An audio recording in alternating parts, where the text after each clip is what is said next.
សូមជឿនរកកញ្ជ្រោងនឹងក្អែកមានអំណាចថាមានកញ្ជ្រោងមួយអាស្រ័យនឹងព្រៃថ្ងៃមួយវាបានអង្គុយនៅក្រោមដើមឈើដែលមានសាច់ក្អែកមួយក្បាលកំពុងទុំនៅលើនោះកញ្ជ្រោងចង់ស៊ីក្អែកយ៉ាងខ្លាំងវានិយាយទៅកាន់ក្អែកថាក្អែកឯងជាបក្សីស្រស់ស្អាតបំផុតដែលខ្ញុំមិនធ្លាប់បានឃើញឯងមានរោមរលោងភ្លឺថ្លា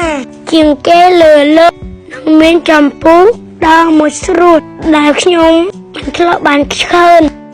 តតាសោះ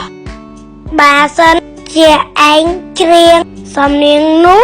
ពីរោះក្រអួនក្រអៅដោយសត្វរៃឯងប្រកាសជារាជិនីនៃពពួកបក្សីហាក្អែកបានឮពាក្យសរសើររបស់កញ្ជ្រោងវាសប្បាយចិត្តណាស់ហាក៏បានចុះមកដី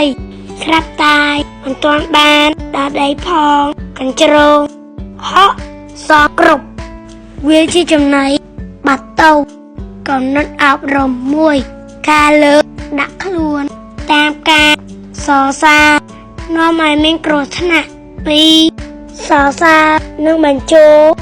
គឺសុទ្ធតែមានបំណងចូលគុំទុនចិត្តចំពោះពាក្យសរសើរនិងបញ្ជោសូមអរគុណសុខភាពល្អ